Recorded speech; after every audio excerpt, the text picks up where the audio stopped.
ਜੀ ਹੁਣ ਮੇਰੇ ਨਾਲ ਸਰਦਾਰ ਅਜੇਪਾਲ ਸਿੰਘ ਬਰਾੜ ਜਿਹੜੇ ਸਦਾ ਹੀ ਬੇਨਤੀ ਮੰਨਦੇ ਨੇ ਉਹ ਵੀ ਦਿੱਲੀ ਨੇ ਤੇ ਮੇਰੇ ਨਾਲ ਨੇ। ਹੁਣੇ ਗੱਲਬਾਤ ਉਹਨਾਂ ਨਾਲ ਕਰਦੇ ਹਾਂ। ਸਰਦਾਰ ਬਰਾੜ, ਵਾਹਿਗੁਰੂ ਜੀ ਕਾ ਖਾਲਸਾ, ਵਾਹਿਗੁਰੂ ਜੀ ਕੀ ਫਤਿਹ। ਵਾਹਿਗੁਰੂ ਜੀ ਕਾ ਖਾਲਸਾ, ਵਾਹਿਗੁਰੂ ਜੀ ਕੀ ਫਤਿਹ ਜੀ। ਬਰਾੜ ਸਾਹਿਬ, ਪੰਜਾਬ 2-3 ਦਿਨ ਰਹਿ ਕੇ ਤੁਸੀਂ ਵਾਪਸ ਇੱਥੇ ਪਹੁੰਚੇ ਹੋ ਮੋਰਚੇ ਤੇ। ਕੀ ਅਪਡੇਟ ਹੈ, ਕੀ ਸੁੰਗ ਹੈ, ਕੀ ਸੋਚਦੇ ਹੋ ਤੁਹਾਡਾ ਆਪਣੇ ਹਿਸਾਬ ਦੇ ਨਾਲ, ਕਿਉਂਕਿ ਤੁਸੀਂ ਬੜੀ ਪਕੜ ਰੱਖਦੇ ਹੋ ਰਾਜਨੀਤੀ ਵਾਲੇ ਤੌਰ ਤੇ ਸਾਊਥ ਈਸਟ ਏਸ਼ੀਆ ਦੇ ਵਿੱਚ ਕੀ ਹੋ ਰਿਹਾ, ਤੇ ਇਸ ਨੂੰ ਜੇ ਰੂਪਮਾਨ ਕਰਨਾ ਹੈ ਸੁਣਨ ਵਾਲਿਆਂ ਨੂੰ ਤਾਂ ਕੀ ਸੋਚਦੇ ਹੋ ਜੀ? ਗਿੱਲ ਸਾਹਿਬ, ਜਿਹੜੀ ਇਸ ਟਾਈਮ ਆਪਣੀ ਜਿਹੜੀ ਇਸ ਪ੍ਰੋਟੈਸਟ ਦੀ ਸਥਿਤੀ ਆ ਉਹ ਬਹੁਤ ਚੜ੍ਹਦੀ ਕਲਾ ਵਾਲੀ ਆ। ਸਾਰੀਆਂ ਤਕਰੀਬਨ ਜਿਹੜੀਆਂ ਕਿਸਾਨ ਜਥੇਬੰਦੀਆਂ ਉਹ ਇੱਕ ਸੁਰ ਇੱਕ ਮੱਤ ਤੌਰ ਤੇ ਵੀ ਇੱਕ ਸਰਤਾ ਹੈ, ਉਹਨਾਂ 'ਚ ਇੱਕ ਸੁਰਤਾ ਹੈ, ਤੇ ਉਹ ਪੂਰੇ ਤੌਰ ਤੇ ਇਸ ਟਾਈਮ ਉਹਨਾਂ ਨੇ ਸਰਕਾਰ ਨੂੰ ਗੋਡਮੀਆਂ ਕੀਤਾ ਹੋਇਆ। ਤੇ ਇਹਦੇ ਵਿੱਚ ਆਪਾਂ ਉਹ ਇਕੱਲਾ ਕਿਸਾਨ ਜਥੇਬੰਦੀਆਂ ਦਾ ਨਹੀਂ ਕਹਿ ਸਕਦੇ, ਇਹ ਐਕਚੁਅਲੀ ਲੋਕ ਸੰਘਰਸ਼ ਹੀ ਬਣ ਗਿਆ। ਸਾਰਾ ਹੀ ਲੋਕ ਹੀ ਉੱਠ ਖੜੇ ਹੈਗੇ ਆ। ਤੇ ਤੁਸੀਂ ਇਹ ਵੇਖੋ ਕਿ ਵੀ ਮੈਂ 4 ਦਿਨਾਂ ਬਾਅਦ ਆਇਆ ਤੇ ਐਂ ਲੱਗਦਾ ਵੀ ਜਿਵੇਂ ਜਿਹੜਾ ਧਰਨਾ ਹੈ ਇਹ ਵੀ 3 ਕਿਲੋਮੀਟਰ ਹੋਰ ਲੰਬਾ ਹੋ ਗਿਆ। ਵਾਹ, ਠੀਕ ਹੈ ਜੀ। ਮਤਲਬ ਇੰਨੇ ਲੋਕ ਜੁੜ ਗਏ ਕਿ ਵੀ ਜ਼ਿਆਦਾ ਲੋਕ ਆ ਰਹੇ ਆ ਤੇ ਘੱਟ ਲੋਕ ਵਾਪਸ ਜਾ ਰਹੇ ਆ। ਦੂਜੀ ਗੱਲ, ਜਿਹੜੀ ਪੰਜਾਬ ਦੀ ਅਲੀਟ ਜਿਹਨੂੰ ਆਪਾਂ ਕਹਿੰਦੇ ਸੀ, ਜਿਹੜੀ ਅਲੀਟ ਜਿਹੜੀ ਕਿ ਕਿਸੇ ਸੰਘਰਸ਼ ਚ ਨਹੀਂ ਆਉਂਦੀ ਸੀ, ਕਿਸੇ ਬਿਲਕੁਲ ਉਹਦੇ ਚ ਨਹੀਂ ਆਉਂਦੀ ਸੀ, ਤੇ ਆਮ ਤੌਰ ਤੇ ਸਿੱਖ ਸੰਘਰਸ਼ ਨੂੰ ਜਾਂ ਕਿਸਾਨੀ ਸੰਘਰਸ਼ ਨੂੰ ਨੈਗੇਟਿਵ ਜੇ ਸੈਂਸ ਚ ਵੇਖਦੀ ਸੀ, ਅੱਜ ਉਹ ਵੀ ਬੜੀ ਜੁੜ ਰਹੀ ਆ। ਤੁਹਾਨੂੰ ਮਤਲਬ ਬਹੁਤ ਵੱਡੇ ਵੱਡੇ ਜ਼ਿਮੀਂਦਾਰ, ਬਹੁਤ ਵੱਡੇ ਵੱਡੇ ਮਤਲਬ ਜਿਹਨਾਂ ਨੂੰ ਫਿਊਡਲ ਲਾਰਡਸ ਕਹਿ ਸਕਦੇ ਆ, ਉਹ ਜਾਂ ਵੱਡੇ ਸਨਅਤਕਾਰ, ਉਹ ਵੀ ਉਹਨਾਂ ਤੇ ਵੀ ਇੰਨਾ ਦਬਾਅ ਜਾਂ ਉਹਨਾਂ ਦਾ ਮਨ ਵੀ ਕਰਦਾ ਕਿ ਵੀ ਇੱਕ ਵਾਰੀ ਵੀ ਹਾਜ਼ਰੀ ਜ਼ਰੂਰ ਲਵਾ ਕੇ ਆਉਣੀ ਆ ਉੱਥੇ। ਤੇ ਇਹ ਬਹੁਤ ਵੱਡੀ ਗੱਲ ਆ ਗਿੱਲ ਸਾਹਿਬ ਕਿ ਵੀ ਇੱਕ ਵਾਰੀ ਤਾਂ ਸਰਕਾਰ ਨੂੰ ਮਤਲਬ ਜਿਵੇਂ ਕਹਿ ਲਓ ਗੋਡਮੀਆਂ ਕਰ ਲਿਆ, ਤੇ ਵੀ ਇਸ ਹੁਣ ਇਹ ਲਹਿਰ ਤਕਰੀਬਨ ਸਾਰੇ ਭਾਰਤ 'ਚ ਹੀ ਉੱਠ ਖੜੀ। ਜੇ ਪੰਜਾਬ ਤੇ ਹਰਿਆਣੇ ਜਿੰਨੀ ਨਾ ਵੀ ਉੱਠੇ, ਬਾਕੀ ਚ ਮਿਨੀਮਲ ਵੀ ਉੱਠੇ, ਤਾਂ ਤੁਸੀਂ ਸੋਚੋ ਕਿ ਵੀ ਇਹ ਕਿੱਡਾ ਵੱਡੀ ਲਹਿਰ ਬਣ ਜੂਗੀ। ਇਹ ਕੰਟਰੋਲ ਤੋਂ ਬਾਹਰ ਹੋ ਰਹੀ ਹੈ ਸਰਕਾਰ ਦੇ। ਸਰਕਾਰ ਨੂੰ ਕਿਤੇ ਫਟਾਫਟ ਕੁਛ ਕਰਨਾ ਚਾਹੀਦਾ ਹੈ। ਬਰਾੜ ਸਾਹਿਬ, ਇੱਕ ਸਾਡਾ ਸੁਭਾਅ ਹੈ, ਪੰਜਾਬੀ ਕਹਿ ਲਓ, ਸਿੱਖ ਕਹਿ ਲਓ, ਅਸੀਂ ਜਦ ਉਤਸ਼ਾਹ ਹੁੰਦੇ ਹਾਂ, ਇੱਕ ਭੀੜ ਨੁਮਾ ਹੁੰਦੇ ਹਾਂ, ਤਾਂ ਅਸੀਂ ਚਾਕਲੀ ਕੱਢ ਦਿੰਦੇ ਹਾਂ, ਚਾਕਲੀ ਸਾਹਮਣੇ ਬੈਠੇ ਬੰਦੇ ਦੀ। ਜਦ ਅਸੀਂ ਸਾਡੇ ਤੇ ਕੁਛ ਦਬਸ਼ ਆਉਂਦੀ ਹੈ, ਉਸ ਸਮੇਂ ਅਸੀਂ ਡਿਮੋਰਲਾਈਜ਼ ਵੀ ਹੋ ਜਾਣਾ। ਜਿਵੇਂ ਦੀਪ ਸਿੱਧੂ ਦਾ ਇੱਕ ਬਿਆਨ ਸਾਨੂੰ ਨੱਚਣ ਲਾਉਂਦਾ ਹੈ, ਇੱਕ ਦੀਪ ਸਿੱਧੂ ਦਾ ਕੋਈ ਬਿਆਨ ਜਿਹੜਾ ਹੈ ਉਹ ਸਾਨੂੰ ਮੂਰਛਾ 'ਚ ਲੈ ਜਾਂਦਾ, ਕਿਉਂਕਿ ਅਸੀਂ 50 ਵਾਲੇ ਹਾਂ, ਉਹਨਾਂ ਨੇ ਸੰਘਰਸ਼ ਨੂੰ ਨੇੜਿਓਂ ਵੇਖਿਆ ਹੋਇਆ, ਚੜ੍ਹਦੀ ਕਲਾ ਤੇ ਢਹਿੰਦੀ ਕਲਾ ਤੇ ਮੂਰਛਾ। ਦੂਸਰਾ ਜਿਹੜਾ ਜਿਨ੍ਹਾਂ ਨੇ ਪੜ੍ਹਿਆ ਹੀ ਹੈ 90 ਤੋਂ ਬਾਅਦ, ਉਹਨਾਂ ਨੂੰ ਪੜ੍ਹਾਇਆ ਇਹ ਗਿਆ ਵੀ ਇਹਨਾਂ ਨੇ ਗੱਲਾਂ ਕਰ ਰਹੀਆਂ, ਚੱਕ ਲੋ ਹੋ ਗਈ ਤੇ ਬਸ ਫੇਰ ਖਤਮ ਹੋ ਗਈ। ਇਹ ਜਿਹੜਾ ਉਤਸ਼ਾਹ ਜਿਹੜਾ ਤੁਸੀਂ ਵੇਖਦੇ ਹੋ, ਉਹਦੇ 'ਚ ਜਾਂ ਨਿੱਜੀ ਤੌਰ ਤੇ ਉਹਦੀ ਰੂਹ ਨੂੰ ਜਦ ਵਾਚਦੇ ਹੋ, ਕਿਉਂਕਿ ਹੋਰ 50,000 ਦਾ ਜਥਾ ਆ ਰਿਹਾ, ਉੱਧਰੋਂ ਰਾਜਸਥਾਨ ਵਾਲੇ ਤੁਰ ਰਹੇ ਨੇ, ਉਹਨੂੰ ਕਿਵੇਂ ਵੇਖਦੇ ਹੋ? ਲੋਕ ਦਿਲੋਂ ਜੁੜੇ ਹੋਏ ਨੇ ਜਾਂ ਬਈ ਦੇਖਿਆ ਵੀ ਅਜੇਪਾਲ ਸਿੰਘ ਨਹੀਂ ਚੱਲੇ ਨੇ, ਕੱਲ੍ਹ ਨੂੰ ਯਾਰ ਪਿੰਡ ਦੇ ਵਿੱਚ ਕਹੂਗਾ ਹਰਜੀਤ ਗਿਆ ਨਹੀਂ, ਚੱਲ ਮੈਂ ਵੀ ਟਰਾਲੀ 'ਚ ਵੜ ਜਾਣ, ਨਾਲੇ 5-7 ਦਿਨ ਲਾਇਆ ਉਹਨੇ, ਘਰੇ ਵਿਹਲੇ ਹੀ ਆ, ਇਹੋ ਜਿਹਾ ਤਾਂ ਨਹੀਂ ਕੁਛ? ਗਿੱਲ ਸਾਹਿਬ, ਇਹਦਾ ਮੈਂ ਤੁਹਾਨੂੰ ਛੋਟਾ ਜਿਹਾ ਇੱਕ ਐਗਜ਼ਾਮਪਲ ਦਿੰਦਾ ਹੈ ਕਿ ਵੈਸੇ ਮੈਨੂੰ ਰਸ਼ ਜਿਹੜਾ ਕਰਨਾ ਪਿਆ, ਜਾਂ ਮੈਂ ਤੇਜ਼ੀ ਨਾਲ ਜਿਹੜਾ ਮੇਰਾ ਅੱਜ ਨਹੀਂ ਆਉਣ ਦਾ ਸੀ, ਪਰ ਮੈਨੂੰ ਅੱਜ ਇਸ ਕਰਕੇ ਵੀ ਆਉਣਾ ਪਿਆ ਕਿ ਕੱਲ ਜਿਹੜਾ ਦੀਪ ਸਿੱਧੂ ਵਾਲੀ ਸਟੇਟਮੈਂਟ ਸੀ, ਤੇ ਕਿਉਂਕਿ ਅਸੀਂ ਸ਼ੰਭੂ ਮੋਰਚੇ 'ਚ ਜੁੜੇ ਰਹੇ ਸੀ, ਤਾਂ ਮੈਨੂੰ ਕਿਤੇ ਨਾ ਕਿਤੇ ਉਹ ਸੀਗਾ ਮਨ 'ਚ ਕਿ ਵੀ ਇਹ ਤਾਂ ਇਹਨੂੰ ਰੈਕਟੀਫਾਈ ਕਰਨਾ ਚਾਹੀਦਾ। ਤੇ ਵੀ ਮੇਰੀ ਫੋਨ ਤੇ ਵੀ ਗੱਲ ਹੋਈ, ਜਿਹਦੇ ਮੈਂ ਮਤਲਬ ਨਿੱਜੀ ਤੌਰ ਤੇ ਉਹਨਾਂ ਦਾ ਹੋ ਸਕਦਾ, ਪਰ ਅਸੀਂ ਸ਼ੰਭੂ ਮੋਰਚੇ ਦੇ ਤੌਰ ਤੇ ਸਹਿਮਤ ਨਹੀਂ ਸੀ ਉਸ ਸਟੇਟਮੈਂਟ ਦੇ ਨਾਲ, ਠੀਕ ਹੈ ਜੀ, ਜਾਂ ਉਸ ਵਿਚਾਰਧਾਰਾ ਨਾਲ ਕਿ ਵੀ ਆਪਾਂ ਨੂੰ ਵੀ ਘੱਟ ਤੇ ਮੰਨ ਜਾਣਾ ਚਾਹੀਦਾ, ਕਿਉਂਕਿ ਉਹਦਾ ਜਿਹੜਾ ਪਰਸਪੈਕਟਿਵ ਸੀ ਸਾਡਾ ਉਹ ਇਹ ਸੀ ਕਿ ਵੀ ਇਹ ਇਕੱਲਾ ਮਸਲਾ ਸੋਧਾਂ ਦਾ ਜਾਂ ਕਾਨੂੰਨਾਂ ਚੇਂਜ ਕਰਾਉਣ ਦਾ ਨਹੀਂ, ਇਹ ਉਦੋਂ ਵੱਡਾ ਮਸਲਾ ਹੈ ਕਿ ਵੀ ਸੈਂਟਰ ਦੀ ਸਰਕਾਰ ਦਾ ਹੱਕ ਹੀ ਨਹੀਂ ਕੋਈ ਬਣਦਾ, ਕਿ ਵੀ ਉਹ ਕੇਂਦਰ ਦਾ ਕੋਈ ਹੱਕ ਹੀ ਨਹੀਂ ਬਣਦਾ ਕਿ ਵੀ ਉਹ ਰਾਜਾਂ ਦੇ ਮਸਲੇ ਤੇ ਜਿਹੜੇ ਰਾਜ ਐਗਰੀਕਲਚਰ ਕਾਨੂੰਨ ਆ ਉਹ ਰਾਜਾਂ ਦੇ ਪ੍ਰਵਿਊ 'ਚ ਆਉਂਦੇ ਆ, ਤੇ ਉਹਦੇ ਵਿੱਚ ਉਹ ਕਿਸੇ ਵੀ ਟੇਢੇ ਮੇਢੇ ਤਰੀਕੇ ਨਾਲ ਟਰੇਡ ਦਾ ਰਸਤਾ ਜਾਂ ਕਰਕੇ ਉਹਨਾਂ ਦੇ ਵਿੱਚ ਕੋਈ ਉਹ ਤੇ ਕਾਨੂੰਨ ਘੜੇ। ਸੋ ਇਹ ਤਾਂ ਬਿਲਕੁਲ ਹੀ ਜਿਵੇਂ ਸ਼ੰਭੂ ਮੋਰਚੇ ਤੋਂ ਜੋ ਸਾਡਾ ਸਟੈਂਡ ਸੀ ਕਿ ਵੀ ਅਸੀਂ ਵੱਧ ਅਧਿਕਾਰਾਂ ਵਾਸਤੇ ਲੜਨਾ, ਤੇ ਇਹ ਤਾਂ ਬਿਲਕੁਲ ਉਹਦੇ ਡਾਇਮੈਟ੍ਰਿਕਲੀ ਆਪੋਜ਼ਿਟ ਸੀ। ਸੋ ਇਸ ਕਰਕੇ ਵੀ ਮੈਨੂੰ ਆਉਣਾ ਪਿਆ। ਪਰ ਤੁਹਾਨੂੰ ਜ਼ਮੀਨੀ ਗੱਲ ਇਹ ਦੱਸਦਾ ਕਿ ਵੀ ਜ਼ਮੀਨੀ ਹਕੀਕਤ ਇਹ ਹੈ ਕਿ ਵੀ ਮੈਂ ਜਿੱਥੇ ਅਸੀਂ ਗੱਡੀ ਖੜੀ ਕੀਤੀ ਉੱਥੋਂ ਅਸੀਂ ਇੱਕ ਟਰਾਲੀ ਤੇ ਚੜ੍ਹ ਗਏ ਅੱਗੇ, ਤੇ ਉਹਦੇ ਵਿੱਚ ਇੱਕ ਆਪਣਾ ਖਾਲਸਾ ਮਿਲਿਆ ਮੈਨੂੰ। ਉਹ ਕਹਿੰਦਾ ਜੀ ਮੈਂ ਤਾਂ ਆਇਆ ਵਿਆ ਇੱਥੇ ਤੇ ਅਸੀਂ ਵਾਪਸ ਜਾਣਾ ਨਹੀਂ, ਹੁਣ ਭਾਵੇਂ ਜਾਨਾਂ ਵੀ ਕੁਰਬਾਨ ਕਰਨੀਆਂ ਪੈ ਜਾਣ ਕਿ ਕਾਨੂੰਨ ਤਾਂ ਰੱਦ ਕਰਾ ਕੇ ਜਾਵਾਂਗੇ। ਤੇ ਇਕੱਲਾ ਮੈਂ ਨਹੀਂ ਆਇਆ ਵਿਆ, ਮੇਰੇ ਮੁੰਡੇ ਨੇ ਕਿਹਾ ਕਿ ਬਾਪੂ ਤੂੰ ਚੱਲ, ਤੇ ਮੈਂ ਮੋਟਰਸਾਈਕਲ ਤੇ ਪਹੁੰਚ ਜਾ। ਮੇਰਾ ਮੁੰਡਾ ਕਹਿੰਦਾ 19 ਸਾਲ ਦਾ ਹੈਗਾ। ਹੁਣ ਤੁਸੀਂ ਉਤਸ਼ਾਹ ਵੇਖੋ ਵੀ ਪਰਿਵਾਰ ਦੇ ਵਿੱਚ ਇੱਕ ਬਾਪ ਤੇ ਉਹਦਾ ਬੇਟਾ ਦੋਨੇ ਉੱਥੇ ਪਹੁੰਚ ਰਹੇ। ਹੁਣ ਆਪੇ ਕਹੀਏ ਵੀ ਕਿਸੇ ਨੂੰ ਵੇਖ ਕੇ ਜਾਂ ਤੁਰ ਪਏ ਜਾਂ ਕਿਸੇ ਨੇ ਵੀ ਕਿਹਾ ਵੀ ਚੱਲ ਪਰ ਨਹੀਂ, ਇਹ ਬਹੁਤ ਵੱਡੀ ਗੱਲ ਹੈ ਜੀ। ਇਸ ਤਰ੍ਹਾਂ ਦਾ ਉਤਸ਼ਾਹ ਤੁਹਾਨੂੰ ਜਗ੍ਹਾ ਜਗ੍ਹਾ ਤੇ ਹਰੇਕ ਚ ਵੇਖਣ ਨੂੰ ਮਿਲੂਗਾ। ਤੇ ਆਮ ਇਹ ਹੈਗਾ ਵੀ ਅਸੀਂ ਰੱਦ ਕਰਾਏ ਬਗੈਰ ਤਾਂ ਜਾਣਾ ਹੀ ਨਹੀਂ ਹੁਣ ਇੱਥੋਂ, ਤੇ ਇਹ ਬਹੁਤ ਵੱਡੀ ਫੀਲਿੰਗ ਆ, ਇਹ ਜਨਰਲ ਫੀਲਿੰਗ ਹੈਗੀ ਆ। ਹੁਣ ਜੇ ਕੋਈ ਲੀਡਰ ਆ, ਚਾਹੇ ਉਹ ਕੋਈ ਲੀਡਰ ਆ, ਮਤਲਬ ਆਪਾਂ ਇਹ ਨਹੀਂ ਕਹਿੰਦੇ ਵੀ ਕਿ ਕਿਹੜਾ, ਚਾਹੇ ਉਹ ਕੋਈ ਵੀ ਲੀਡਰ ਆ, ਚਾਹੇ ਕੋਈ ਵੀ ਚਿੰਤਕ ਆ, ਚਾਹੇ ਅਜੇਪਾਲ ਸਿੰਘ ਬਰਾੜ ਵੀ ਕਹੀ ਜਾਵੇ ਕਿ ਵੀ ਇਹ ਆਏ ਨਹੀਂ ਆਏ ਕਰ ਲਓ, ਇਹ ਕੁਛ ਨਹੀਂ। ਇਹ ਲੋਕਾਂ ਦੇ ਮਨ 'ਚ ਇਹ ਹੈ ਕਿ ਵੀ ਅਸੀਂ ਆਪਦੇ ਇਹ ਤਿੰਨੇ ਕਾਨੂੰਨ ਰੱਦ ਕਰਾ ਕੇ ਹੀ ਇੱਥੋਂ ਮੁੜਨਾ ਹੈ। ਅਸੀਂ ਹਰ ਤਰ੍ਹਾਂ ਦਾ ਸਰਕਾਰ ਦਾ ਜਿਹੜਾ ਜ਼ਬਰ ਆ ਉਹਨੂੰ ਸਬਰ ਨਾਲ ਝੱਲਾਂਗੇ, ਪਰ ਮੁੜਾਂਗੇ ਨਹੀਂ ਇੱਥੋਂ, ਹਾਰ ਕੇ ਨਹੀਂ ਮੁੜਾਂਗੇ, ਜਿੱਤ ਕੇ ਮੁੜਨਾ। ਅੱਛਾ, ਇਹਦੇ ਨਾਲ ਹੀ ਚਲੋ ਮੈਂ ਕਈ ਵਾਰ ਮੈਂ ਦੱਸਦਾ ਵੀ ਮਾਨਸਿਕ ਤੁਹਾਡੀ ਸਥਿਤੀ ਹੁੰਦੀ ਹੈ। ਮੈਂ ਸਰਦਾਰ ਅਜਮੇਰ ਸਿੰਘ ਵਾਲਾ ਦੀ ਕਿਤਾਬ ਜਦ ਉਹ ਘੁੰਡ ਚਕਾਈ ਕਰ ਰਹੇ ਸੀ, ਉਹ ਗੱਲਬਾਤ ਜਦ ਹੋ ਰਹੀ ਸੀ, ਉਹ ਸੁਣੀ, ਉਹਦੇ 'ਚ ਮਹਿਸੂਸ ਹੋਇਆ ਮੈਨੂੰ ਵੀ ਨਿੱਜੀ ਤੌਰ 'ਤੇ। ਚਲੋ ਨਵੀਂ ਜ਼ਿੰਦਗੀ ਹੈ, ਇੱਕ ਅਲੱਗ ਕਿਸਮ ਦੀ ਜ਼ਿੰਦਗੀ ਹੈ, ਅਤੇ ਸਾਰਿਆਂ ਨੂੰ ਬੈਨੀਫਿਟ ਆਫ ਡਾਊਟ 'ਚ ਰੱਖਣਾ ਚਾਹੀਦਾ ਹੈ।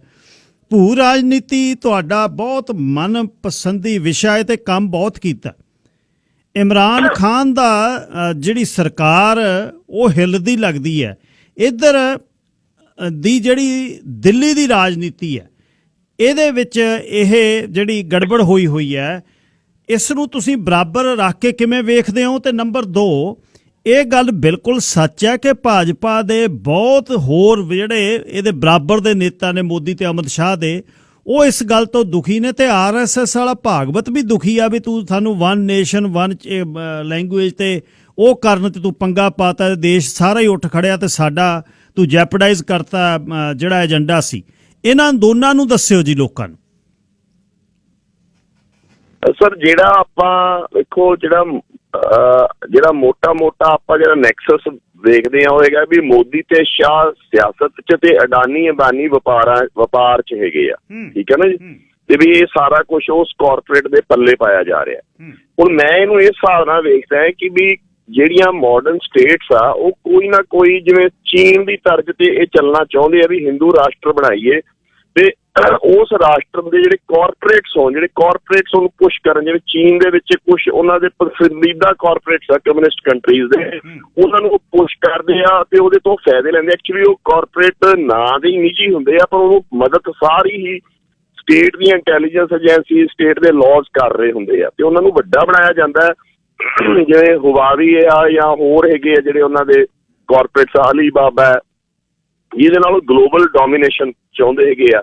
ਇਹ ਹਿੰਦੁਸਤਾਨ ਤੇ ਉਵੇਂ ਡੋਮੀਨੇਟ ਕਰਨਾ ਚਾਹੁੰਦੇ ਸੀ, ਪਰ ਇਹ ਸਾਰਾ ਜਿਹੜਾ ਇਹਨਾਂ ਦਾ ਸਮੀਕਰਨ ਸੀ, ਇਹ ਜੋ ਵੀ ਇਹ ਆਪਦੀ ਗਿਣਤੀਆਂ ਮਿਣਤੀਆਂ ਸੀ, ਇਹ ਆ ਕੇ ਪੰਜਾਬ ਦਾ, ਮੈਂ ਤਾਂ ਇਹ ਕਹਿਣਾ ਹੁੰਦਾ ਕਿ ਵੀ ਅਸ਼ਵਮੇਘ ਯੱਗ ਦਾ ਜਿਹੜਾ ਘੋੜਾ ਸੀ ਹਿੰਦੂ ਰਾਸ਼ਟਰ ਦਾ, ਉਹ ਸਿੰਘਾਂ ਨੇ ਆ ਕੇ ਜਮਨਾ ਦੇ ਕੰਢੇ ਤੇ ਡੱਕ ਲਿਆ, ਜਿਹੜਾ ਉਹ ਹੋਇਆ ਜੀ। ਤੇ ਉਹਨੂੰ ਕਿਸੇ ਤਰੀਕੇ ਨਾਲ ਇਹਨਾਂ ਨੇ ਠੱਲ ਪਾਤੀ ਆ।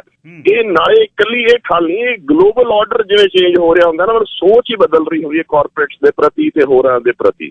ਸੋ ਇੱਥੇ ਇਸ ਜਗ੍ਹਾ ਤੇ ਆ ਕੇ ਹੋ ਸਕਦਾ ਜੇ ਹਫ਼ਤਾ 10 ਦਿਨ ਇਹ ਹੋਰ ਚੱਲਦਾ ਰਿਹਾ ਤੇ ਵੱਡਾ ਹੁੰਦਾ ਰਿਹਾ, ਤੇ RSS ਤੇ BJP ਆਪਦੀ ਹੋਂਦ ਬਚਾਉਣ ਵਾਸਤੇ ਤੇ ਆਪਦਾ ਸੁਪਨਾ ਬਚਾਉਣ ਵਾਸਤੇ ਮੋਦੀ ਦੀ ਬਲੀ ਵੀ ਦੇ ਸਕਦੀ ਆ, ਅਮਿਤ ਸ਼ਾਹ ਦੀ ਵੀ ਦੇ ਸਕਦੀ ਆ, ਅਡਾਨੀ ਅੰਬਾਨੀਆਂ ਦੀ ਵੀ ਦੇ ਸਕਦੀ ਆ। ਬਿਕੋਜ਼ ਜੇ ਉਹ ਟੁੱਟ ਜਾਂਦੇ ਆ, ਜੇ ਸਰਕਾਰ ਹੀ ਮਤਲਬ ਖਤਰੇ 'ਚ ਆ ਜਾਂਦੀ ਆ ਜਾਂ ਪ੍ਰੋਬਲਮ ਹੋ ਜਾਂਦੀ ਆ, ਤੇ ਇਹ ਦੁਬਾਰਾ ਉਹਨਾਂ ਦਾ ਸੁਪਨਾ ਹੋ ਸਕਦਾ ਕਦੇ ਵੀ ਨਾ ਸਾਕਾਰ ਹੋਵੇ, 30-40 ਸਾਲ ਅੱਗੇ ਨਿਕਲ ਜੇ ਜਾਂ 50 ਸਾਲ ਅੱਗੇ ਨਿਕਲ ਜੇ। ਤਾਂ ਉਹਨਾਂ ਵਾਸਤੇ ਜਿਵੇਂ ਆਪਾਂ ਕਹਿੰਦੇ ਵੀ ਅੰਦਰ ਵਾਲੇ ਧੜੇ ਉੱਠ ਖੜੇ ਹੋਣਗੇ, ਉਹਨੂੰ ਰਿਪਲੇਸਮੈਂਟ ਲੱਭ ਰਹੇ ਹੋਣਗੇ ਵੀ ਕਿ ਕਿਵੇਂ ਨਾ ਕਿਵੇਂ, ਜੇ ਇਹ ਨਹੀਂ ਹੱਲ ਹੁੰਦਾ, ਉਹਨਾਂ ਤੋਂ ਨਹੀਂ ਰਿਜ਼ੋਲਵ ਹੁੰਦਾ, ਤਾਂ ਉਹ ਮੋਦੀ ਅਮਿਤ ਸ਼ਾਹ ਦੀ ਵੀ ਉੱਥੇ ਬਲੀ ਦਿੱਤੀ ਜਾ ਸਕਦੀ ਹੈ, ਬਿਕੋਜ਼ ਉਹਨਾਂ ਦਾ ਆਪ ਦਾ ਆਬਜੈਕਟਿਵ ਜਾਂ ਆਈਡੀਆ ਫਾਰ ਸਟਰੋਂਗਰ ਹੈਗਾ ਇਹਨਾਂ ਪਰਸਨੈਲਿਟੀਜ਼ ਨਾਲ।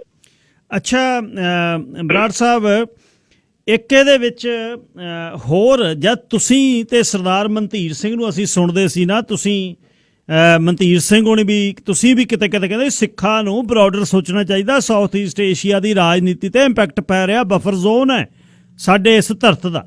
ਉਹ ਸਾਨੂੰ ਕਿਤੇ ਕਿਤੇ ਮਨਧੀਰ ਸਿੰਘ ਹੋਣਾ ਨੂੰ ਤਾਂ ਬੜੀ ਕਸ਼ੀਦਗੀ ਉਹਦੀ ਝੱਲਣੀ ਪਈ ਵੀ ਸਿੱਖਾਂ ਤੋਂ ਤਾਂ ਹੋਂਦ ਦਾ ਰੌਲਾ ਹੈ, ਪਰ ਇਹ ਡਰਾਮੈਟਿਕਲੀ ਜਿਹੜੀਆਂ ਚੇਂਜਸ ਨੇ, ਮੈਂ ਈਵਨ ਤੁਸੀਂ ਸ਼ੰਭੂ ਜਦ ਬੈਠੇ ਸੀ, ਕੀ ਤੁਸੀਂ ਇੰਨਾ ਦੂਰ ਬਰਾੜ ਸਾਹਿਬ ਵੇਖਦੇ ਸੀ ਕਿ ਐਡੀ ਦੂਰ ਅਸੀਂ ਪਹੁੰਚ ਜਾਾਂਗੇ?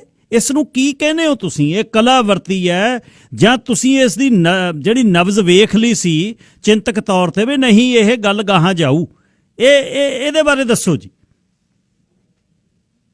ਗਿੱਲ ਸਾਹਿਬ ਵੇਖੋ, 2 ਸਾਲਾਂ ਤੋਂ ਤਕਰੀਬਨ ਭਾਈ ਮਨਧੀਰ ਸਿੰਘ, ਮੈਂ ਅਸੀਂ ਇਹ ਕਹਿਣ ਲੱਗ ਗਏ ਸੀਗੇ ਕਿ ਵੀ ਸਿੱਖਾਂ ਦਾ ਇੱਕ ਬਿਗਰ ਰੋਲ ਹੈਗਾ ਸਾਊਥ ਈਸਟ ਏਸ਼ੀਆ 'ਚ, ਤੇ ਸਾਡਾ ਇਹ ਮਤਲਬ ਇਹ ਕਿਤੇ ਨਾ ਹਾਲੇ ਆਈਡੀਆ ਦੇ ਤੌਰ ਤੇ ਅਸੀਂ ਦਿੰਦੇ ਸੀ, ਪਰ 2 ਸਾਲਾਂ 'ਚ ਈਵੈਂਟਸ ਐਡੀ ਤੇਜ਼ ਹੋਏ ਕਿ ਅਸੀਂ ਆਪ ਵੀ ਜਦੋਂ ਬੈਠਦੇ ਹਾਂ ਤਾਂ ਅਸੀਂ ਹੈਰਾਨ ਹੁੰਦੇ ਹਾਂ ਕਿ ਵੀ ਹੋ ਕੀ ਰਿਹਾ। ਮਤਲਬ ਅਸੀਂ ਤਾਂ ਹਾਲੇ ਆਈਡੀਆ ਦੇ ਤੌਰ ਤੇ ਹੀ ਕਰਦੇ ਸੀ। ਸ਼ੰਭੂ ਮੋਰਚੇ ਨੇ ਉਹ ਗੱਲਾਂ ਜਰਨਲਾਈਜ਼ ਕਰਦੀਆਂ, ਆਮ ਗਲੀ 'ਚ ਆਮ ਕਾਮਨ ਕਰਦੀਆਂ, ਪਰ ਸ਼ੰਭੂ ਮੋਰਚਾ ਇਕੱਲਾ ਨਹੀਂ ਕਹਿ ਸਕਦੇ। ਈਵੈਂਟਸ ਹੀ ਐਡੇ ਮਤਲਬ ਹੋ ਰਹੇ ਆ। ਦੇਖੋ 2 ਸਾਲਾਂ 2.5 ਸਾਲਾਂ 'ਚ ਜੇ ਆਪਾਂ ਜਾਂ 3 ਸਾਲਾਂ 'ਚ ਆਪਾਂ ਵੇਖੀਏ ਤਾਂ ਸਿੱਖ ਪਹਿਲਾਂ ਲੰਗਰ ਲਾਉਣ ਵਾਸਤੇ ਲੋਕਾਂ ਨੂੰ ਜਿਹੜੀਆਂ ਕੁਦਰਤੀ ਵਿਪਤਾਵਾਂ ਹੁੰਦੀਆਂ ਉਹਦੇ 'ਚ ਅੱਗੇ ਆਏ ਨਜ਼ਰ ਆਉਣ ਲੱਗੇ। ਫਿਰ ਆਪਾਂ ਹਾਂ ਦਾ ਨਾਰਾ ਮਾਰਨ ਲੱਗੇ, ਚਾਹੇ ਕਸ਼ਮੀਰੀਆਂ ਵਾਸਤੇ ਮਾਰਿਆ, ਚਾਹੇ ਮੁਸਲਮਾਨ ਭਰਾਵਾਂ ਵਾਸਤੇ ਮਾਰਿਆ। ਫਿਰ ਤੀਜਾ ਜੇ ਤੁਸੀਂ ਆਪਦੇ ਹੱਕ ਲੈਣ ਵਾਸਤੇ ਤੁਰੇ, ਅੱਜ ਜੀ ਤੁਸੀਂ ਹੈਰਾਨ ਹੋਵੋਗੇ ਕਿ ਵੀ ਆਪਣੇ ਲੋਕ ਤਾਂ ਭਾਵੇਂ ਉਹਨੂੰ ਕਾਮਰੇਡ ਜਾਂ ਉਹ ਵੇਖਦੇ, ਪਰ ਦੁਨੀਆ ਤੁਹਾਨੂੰ ਤੁਸੀਂ ਮਤਲਬ ਇਹ ਵੇਖਦੇ ਵੀ ਸਰਦਾਰਾਂ ਨੇ ਕੀ ਕੁਛ ਕਰਤਾ, ਮਤਲਬ ਆਪਦੇ ਹੱਕ ਲੈਣ ਵਾਸਤੇ ਆ ਗਏ ਤੇ ਕਿੰਨੇ ਵਧੀਆ ਲੋਕ ਆ। ਹੁਣ ਆਪਾਂ ਜੇ ਦੂਰੋਂ ਵੇਖੋ ਤਾਂ ਇਹ ਸਾਰਾ ਜਿਹੜਾ ਲੋਕ ਉੱਥੇ ਇਕੱਠੇ ਹੋਏ ਵੇ ਆ, ਚਾਹੇ ਟਿਕਰੀ ਬਾਰਡਰ ਤੇ ਇਕੱਠੇ ਹੋਏ ਆ, ਚਾਹੇ ਇਹ ਮਤਲਬ ਭੀੜ ਨਜ਼ਰ ਆਉਂਦੀ ਆ, ਪਰ ਇੰਨੇ ਸੋਹਣੇ ਤਰੀਕੇ ਨਾਲ, ਡਿਸਪਲਿਨਡ ਤਰੀਕੇ ਨਾਲ ਉਹ ਬੈਠੇ ਆ, ਆਪਦੇ ਆਪ ਨੂੰ ਮੈਨੇਜ ਕਰ ਰਹੇ ਆ। ਮਤਲਬ ਗਿੱਲ ਸਾਹਿਬ, ਮੈਂ ਇਹ ਕਹਿੰਦਾ ਵੀ ਮਤਲਬ ਮੇਰੀ ਆਵਾਜ਼ ਤੋਂ ਤੁਹਾਨੂੰ ਉਤਸ਼ਾਹ ਨਜ਼ਰ ਆ ਰਿਹਾ ਹੋਊਗਾ, ਲੱਗ ਰਿਹਾ ਹੋਊਗਾ ਵੀ ਕਿੰਨੇ ਭਾਵਾਤਮਕ, ਮਤਲਬ ਇੱਕ ਸਪਿਰਿਚੁਅਲ ਐਕਸਪੀਰੀਅੰਸ ਹੈਗਾ। ਮਤਲਬ ਇਸ ਜਗ੍ਹਾ 'ਚ ਆਉਣਾ, ਉਹਨੂੰ ਵੇਖਣਾ, ਮਤਲਬ ਮੈਨੂੰ ਆਪ ਹੈਰਾਨੀ ਹੋ ਜਾਂਦੀ ਵੀ ਕਿਵੇਂ ਲੋਕ ਮੈਨੇਜ ਕਰ ਰਹੇ, ਕਿੰਨੇ ਸੋਹਣੇ ਤਰੀਕੇ ਨਾਲ ਮੈਨੇਜ ਕਰ ਰਹੇ ਆ। ਤੇ ਵੀ ਇੰਨਾ ਮਤਲਬ ਮੈਂ ਐਕਚੁਅਲੀ ਇਹ ਕਹਿੰਦਾ ਕਿ ਵੀ ਕਿਤੇ ਨਾ ਕਿਤੇ ਸਿੱਖੀ ਆਪਦੇ ਪੂਰੇ ਜਲੌਅ 'ਚ ਹੈਗੀ ਆ, ਖਾਲਸਾ ਪੂਰੇ ਜਲੌਅ 'ਚ ਆ। ਆਪਾਂ ਨੂੰ ਲੱਗਦਾ ਹੈ ਕਿ ਵੀ ਇਹ ਕਿੰਨੇ ਸੋਹਣੇ ਤਰੀਕੇ ਨਾਲ ਆਪਦੇ ਆਪ ਨੂੰ ਮੈਨੇਜ ਕਰ ਰਹੇ ਆ, ਕਿਵੇਂ ਪੀਸਫੁਲ ਬੈਠੇ ਆ। ਹਰ ਬੰਦਾ ਮਤਲਬ ਆਟੋ ਰਿਕਸ਼ੇ ਵਾਲਾ ਕੀ ਗਰੀਬ ਕੀ ਹਰੇਕ ਖੁਸ਼ ਆ ਤੁਹਾਡੇ ਨਾਲ, ਆਸੇ ਪਾਸੇ ਵਾਲਾ। ਹਰਿਆਣੇ ਵਾਲੇ ਤੁਹਾਨੂੰ ਬੋਲੇ ਸੋ ਨਿਹਾਲ ਦਾ ਜਕਾਰਾ ਛੱਡ ਕੇ ਬੁਲਾਉਂਦੇ ਆ। ਕਮਾਲ ਹੋ ਗਈ। 2-3 ਦਿਨ ਪਹਿਲਾਂ ਥੋੜਾ ਜਿਹਾ ਕਾਮਰੇਡਾਂ ਨੇ ਸਟੇਜਾਂ ਦੇ ਉੱਤੇ ਰੌਲਾ ਪੈ ਗਿਆ ਸੀ, ਤੁਸੀਂ ਫੇਸਬੁੱਕ ਤੇ ਸੋਸ਼ਲ ਮੀਡੀਆ ਤੇ ਵੇਖਣਾ। ਉਹ 2 ਦਿਨਾਂ ਤੋਂ 3 ਦਿਨਾਂ ਤੋਂ ਉਹ ਵੀ ਲੂਜ਼ ਹੋਇਆ ਹੋਇਆ ਵੀ ਉੱਥੇ ਢਾਡੀ ਗਾਉਂਦੇ ਹੈਗੇ ਆ, ਗੱਲਾਂ ਹੁੰਦੀਆਂ, ਪੰਥੀਆਂ ਗੱਲਾਂ ਹੁੰਦੀਆਂ ਤੇ ਲੋਕ ਸੁਣਦੇ ਆ। ਮਤਲਬ ਹਰਿਆਣੇ ਪੰਜਾਬ ਵਾਲਿਆਂ ਨੂੰ ਕੋਈ ਇੱਕ ਦੂਜੇ 'ਚ ਪ੍ਰੋਬਲਮ ਨਹੀਂ, ਪਿਆਰ। ਮਤਲਬ ਮੈਂ ਤਾਂ ਕਦੀ ਸੋਚਿਆ ਨਹੀਂ ਸੀ, ਜਿਵੇਂ ਮਤਲਬ ਮੈਂ ਨਹੀਂ ਸੋਚਿਆ ਸੀ ਕਿ ਈਵੈਂਟਸ ਐਡੀ ਤੇਜ਼ੀ ਨਾਲ ਪ੍ਰੈਕਟੀਕਲ ਸ਼ੇਪ ਲੈ ਜਾਣਗੇ ਤੇ ਸਿੱਖਾਂ ਨੂੰ ਮਸੀਹਾ ਦੇ ਤੌਰ ਤੇ ਹਿੰਦੁਸਤਾਨ ਸੋਚੂਗਾ। ਔਰ ਆਪਣੇ ਵਾਸਤੇ ਤਾਂ ਜੀ ਇਹ ਚੰਬਾ ਹੀ ਹੈ, ਇੱਕ ਗੁਰੂ ਨੇ ਕਲਾ ਹੀ ਵਰਤਾਈ ਹੈ। ਬਰਾੜ ਸਾਹਿਬ, ਮੈਂ ਅਖੀਰ ਦੇ ਵਿੱਚ ਇਸ ਨੂੰ ਜੇ ਸਮ ਅਪ ਕਰਾਂ, ਉਹ ਕਹਿੰਦੇ ਵੀ ਚਲੋ ਖੋਆ ਕੱਢੀਏ, ਬੈਠੇ ਕਈ 3-4 ਆਪਣੇ ਵਰਗੇ ਖੁਰਚਣਾ ਸਿੱਟ ਲੈਂਦੇ ਨੇ ਕੜਾਹੀ 'ਚ, ਜਦ ਨਹੀਂ ਕੁਛ ਲੱਗਦਾ ਬਣਦਾ ਥੱਲੇ ਲੱਗ ਜਾਂਦਾ। ਉਹ ਕਹਿੰਦਾ ਹੁਣ ਕੀ ਕਹਿੰਦਾ, ਕੜਾਹੀ ਧੋ ਦਿਓ।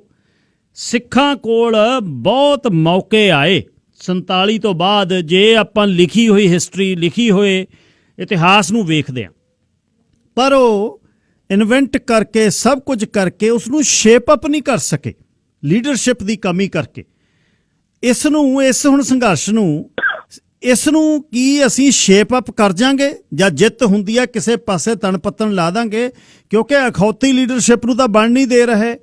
ਤੁਸੀਂ ਜਿੰਨੇ ਵੀ ਚਿੰਤਕ ਹੋ, ਤੁਸੀਂ ਇਸ ਨੂੰ ਡੋਮੀਨੇਟ ਨਹੀਂ ਕਰ ਰਹੇ, ਤੁਸੀਂ ਨਾਮ ਨਿਹਾਦ ਲੀਡਰ ਹੈ ਨਹੀਂ ਇਹਦੇ 'ਚ, ਤੁਸੀਂ ਵਲੰਟੀਅਰ ਹੋ। ਸੋ ਇਸ ਦਾ ਇਵੈਂਚੁਅਲੀ ਜਦ ਪਲੇਟ 'ਚ ਕੁਛ ਰੱਖ ਕੇ ਆਊ, ਉਹਦੇ ਤੇ ਧਨੀਆ ਪਾ ਕੇ ਨਾਲ ਦਿਆਂ ਨੂੰ ਜਦ ਸਰਵ ਕਰਨਾ ਹੈ, ਗਾਰਨਿਸ਼ ਕਰਨਾ ਹੈ, ਕੀ ਹੋ ਜੂ? ਜਦ ਕੁਛ ਮਿਲੂਗਾ, ਕੀ ਲੈਣ ਜੋਗੇ ਹੈ ਅਸੀਂ? ਗਿੱਲ ਸਾਹਿਬ ਵੇਖੋ, ਇਹ ਵਿੱਚ ਨਾ 2 ਤਰ੍ਹਾਂ ਦੀਆਂ ਪ੍ਰਾਪਤੀਆਂ। ਪਹਿਲੀ ਪ੍ਰਾਪਤੀ ਤਾਂ ਅਸੀਂ ਇਹ ਕਰ ਚੁੱਕੇ ਹਾਂ ਕਿ ਵੀ ਅਸੀਂ ਇਕੱਠੇ ਹੋ ਕੇ ਇੱਕ ਡੀਸੈਂਟਰਲਾਈਜ਼ਡ ਲੀਡਰਸ਼ਿਪ ਜਿਹਨੂੰ ਆਪਾਂ ਇਹ ਕਹਿ ਸਕਦੇ ਹਾਂ ਵੀ ਕਿ ਐਸੀ ਲੀਡਰਸ਼ਿਪ ਡਿਵੈਲਪ ਕਰਦੀ ਹੈ ਵੀ ਲੀਡਰਸ਼ਿਪ ਦੇ ਉੱਤੇ ਜੇ ਮਤਲਬ ਹਿੱਲ ਹੀ ਨਹੀਂ ਸਕਦੀ ਕਿਤੇ, ਮਤਲਬ ਲੋਕਾਂ ਦੇ ਵਿੱਚ ਹੀ ਚੇਤਨਾ ਆ ਗਈ ਆ, ਜਿਹਨੂੰ ਅਸੀਂ ਨਾ ਅਗੇਨ ਮੈਂ ਤੇ ਭਾਈ ਮਨਦੀਪ ਸਿੰਘ ਹਮੇਸ਼ਾ ਇਹ ਕਹਿੰਦੇ ਹੁੰਦੇ ਵੀ ਸਾਨੂੰ ਡੀਸੈਂਟਰਲਾਈਜ਼ਡ ਲੀਡਰਸ਼ਿਪ ਚਾਹੀਦੀ ਹੈ, ਹਰੇਕ ਪੱਧਰ ਤੇ ਛੋਟੇ ਲੀਡਰਸ ਚਾਹੀਦੇ ਆ ਜਿਹੜੇ ਫੋਰਸ ਕਰ ਸਕਣ। ਤੇ ਇਹ ਹੋ ਰਿਹਾ ਜੀ, ਮਤਲਬ ਇਹ ਕੱਲ ਕਿਸਾਨ ਯੂਨੀਅਨ ਜੇ ਥਿੜਕਣ ਲੱਗੀਆਂ ਸੀ ਤਾਂ ਹੇਠਾਂ ਉਹਨਾਂ ਨੇ ਜਦੋਂ ਆਪਦੇ ਬਲਾਕ ਲੈਵਲ ਤੇ ਉਹ ਲੋਕ ਵੇਖੇ ਨਾ ਤੇ ਉਹ ਹਿੱਲ ਨਹੀਂ ਸਕਦੇ ਹੁਣ, ਬਿਲਕੁਲ ਉਹ ਲੀਡਰ ਕੋਈ ਵੀ ਨਹੀਂ ਹਿੱਲ ਸਕਿਆ। ਕੱਲ ਤੁਸੀਂ ਦੀਪ ਸਿੱਧੂ ਨੂੰ ਵੇਖਿਆ, ਥੋੜਾ ਜਿਹਾ ਹਿੱਲਿਆ ਤਾਂ ਲੋਕਾਂ ਨੇ ਕਿਸ ਤਰੀਕੇ ਦਾ ਰਿਸਪੌਂਸ ਦਿੱਤਾ ਤੇ ਉਹਨੂੰ ਅੱਗੇ ਸੰਗਤ ਦੇ ਉਸ ਚੀਜ਼ ਅੱਗੇ ਅੱਜ ਮਾਫੀ ਮੰਗਣੀ ਪਈ ਆ ਕੇ। ਤੇ ਇਹ ਮਤਲਬ ਇਹ ਇਸ ਚੀਜ਼ ਦੀ ਸੁੰਦਰਤਾ ਹੈ ਜੀ, ਮਤਲਬ ਇਹਦੀ ਬਿਊਟੀ ਹੈ। ਤੇ ਇਹ ਇੱਕ ਜਿੱਤ ਆ। ਦੂਸਰੀ ਜਿੱਤ ਆ ਇਹਦਾ ਜਿਹੜਾ ਸਟੇਟਸ, ਜੋ ਸਿੱਖ ਦਾ ਸਟੇਟਸ ਆ ਉਹ ਬਿਲਕੁਲ ਮਤਲਬ ਬਿਲਕੁਲ ਚੇਂਜ ਹੋ ਗਿਆ। ਮਤਲਬ ਮੈਂ ਹਰਿਆਣੇ ਦੇ ਵਿੱਚ ਇੰਨਾ ਪਿਆਰ ਮੁਹੱਬਤ ਇੰਨੀ ਰਿਸਪੈਕਟ ਮੈਨੂੰ ਮੈਂ ਸੋਚਦਾ ਨਹੀਂ ਹੁੰਦਾ ਸੀ। ਗਿਲ ਸਾਹਿਬ ਮੈਨੂੰ ਹਰਿਆਣਾ ਮਤਲਬ ਐਂ ਲੱਗਦਾ ਹੁੰਦਾ ਸੀ ਯਾਰ, ਮਤਲਬ ਮੈਨੂੰ ਐਂ ਲੱਗਦਾ ਸੀ ਜਿਵੇਂ ਉੱਪਰੀ ਜੀ ਥਾਂ ਜਾਂਦੇ, ਕਿਉਂਕਿ ਆਪਾਂ ਨੂੰ ਕਿਤੇ ਨਾ ਕਿਤੇ ਤੁਹਾਨੂੰ ਮੈਨੂੰ ਤੁਹਾਡੀ ਮੇਰੀ ਜਨਰੇਸ਼ਨ ਵਾਲੇ ਨੂੰ 82 ਵਾਲਾ ਐਕਸਪੀਰੀਅੰਸ ਸੀਗਾ ਦਿਮਾਗ ਚ ਆਉਂਦਾ, ਕਿਤੇ ਨਾ ਕਿਤੇ ਯਾਦ ਆਉਂਦਾ ਸੀ ਵੇਖੋ ਹਨਾ ਆਪਣਾ। ਪਰ ਅੱਜ ਉਹ ਗੱਲਾਂ ਕਰਦੇ ਕਿ ਸਾਡਾ ਨਹਿਰ ਦਾ ਮਸਲਾ ਸੈਂਟਰ ਪਾਸੇ ਹੋ ਜਾਏ, ਸਾਡਾ ਤਾਂ ਹੱਲ ਹੀ ਹੱਲ ਹੈ, ਕੋਈ ਐਡੀ ਗੱਲ ਨਹੀਂ। ਮਨੋਜ ਦੂਹਾਨ ਵਰਗੇ ਬੰਦੇ ਜੱਟਾਂ ਨੂੰ ਕਹਿ ਰਹੇ ਆ ਵੀ ਤੁਹਾਡਾ ਤਾਂ ਭਲਾ ਜਾਂ ਤੁਹਾਡੀ ਤਾਂ ਤੁਸੀਂ ਤਾਂ ਬਚੋਗੇ ਤਾਂ ਜੇ ਸਿੱਖ ਬਣ ਜਾਓਗੇ, ਮਤਲਬ ਇਹ ਜਿਹੀਆਂ ਗੱਲਾਂ ਹੋ ਰਹੀਆਂ। ਤਾਂ ਇੱਕ ਜਿੱਤ ਤਾਂ ਆਪਾਂ ਕਰ ਲਈ ਹੈ, ਪਰ ਹਾਂ ਜਿਵੇਂ ਤੁਸੀਂ ਕਹਿੰਦੇ ਹੋ ਵੀ ਕੰਕਰੀਟ ਜਿੱਤ ਵੀ ਸਾਡੀ ਟੇਬਲ ਦੇ ਉੱਤੇ ਹੋਣੀ ਚਾਹੀਦੀ ਆ। ਇਹਦੇ ਵਾਸਤੇ ਕਿਸਾਨ ਜਥੇਬੰਦੀਆਂ ਨੂੰ ਬਹੁਤ ਦੇਖਣਾ ਚਾਹੀਦਾ। ਸੰਘਰਸ਼ ਵਾਸਤੇ ਲੋਕ ਆਏ ਹੋਏ ਆ, ਉਹ ਜੂਝ ਰਹੇ ਆ, ਉਹ ਹੋਰ ਮਹੀਨਾ 2 ਮਹੀਨੇ 6 ਮਹੀਨੇ ਵੀ ਕਰਨ ਨੂੰ ਤਿਆਰ ਆ। ਤੇ ਇਹਨਾਂ ਨੂੰ ਇਹ ਧਿਆਨ ਰੱਖਣਾ ਚਾਹੀਦਾ। ਹੁਣ ਇਹਨਾਂ ਦੇ ਉੱਤੇ ਓਨਸ ਆ ਜਾਂਦਾ ਕਿ ਵੀ ਸਾਡੀਆਂ ਭਾਵਨਾਵਾਂ ਨਾਲ ਨਾ ਖੇਡਣ, ਕਿਤੇ ਵੀ ਛਿੜਕਣ ਨਾ। ਹਲੇ ਤੱਕ ਬਹੁਤ ਸੋਹਣਾ ਚੱਲ ਰਿਹਾ, ਉਹਨਾਂ ਦੀ ਨਬਜ਼ਾਂ ਨੂੰ ਦੱਬ ਰਹੇ ਆ ਤੇ ਫੋਰਸ ਕਰ ਰਹੇ ਆ ਉਹਨੂੰ। ਤੇ ਆਸ ਆ ਇਹ ਜਿੱਤ ਲੈ ਕੇ ਹੀ ਜਾਣੀ ਚਾਹੀਦੀ ਆ ਸਾਨੂੰ, ਲੋਕਾਂ ਨੂੰ ਬਹੁਤ ਆਸ ਆ ਇਹਦੇ ਤੋਂ। ਤੇ ਪੰਜਾਬ ਵਾਸਤੇ ਇਹ ਜਿੱਤ, ਪੰਜਾਬ ਤੇ ਸਿੱਖਾਂ ਵਾਸਤੇ ਇਹ ਜਿੱਤ ਬਹੁਤ ਵੱਡਾ ਮਾਇਨਾ ਰੱਖਦੀ ਆ ਸਾਊਥ ਏਸ਼ੀਆ ਤੇ। ਬਰਾੜ ਸਾਹਿਬ ਧੰਨਵਾਦ, ਤੁਸੀਂ ਰਾਤ ਦਾ ਸਮਾਂ 11 ਵਜੇ ਨੇ ਤੇ ਸਾਰੇ ਦਿਨ ਦੇ ਥੱਕੇ ਮੇਰੇ ਨਾਲ ਸ਼ਾਮਲ ਹੋਏ ਨੇ, ਬਹੁਤ ਬਹੁਤ ਧੰਨਵਾਦ ਤੁਹਾਡਾ। ਗੁਰੂ ਆਸ਼ੇ ਮੁਤਾਬਕ ਅਸੀਂ ਚੜ੍ਹਦੀ ਕਲਾ ਦੇ ਵਿੱਚ ਰਹੀਏ, ਤੁਹਾਡੇ ਵੱਲ ਅਸੀਂ ਵੇਖਦੇ ਹਾਂ, ਤੁਸੀਂ ਸਾਡੇ ਵੱਲ ਵੇਖਦੇ ਹੋ।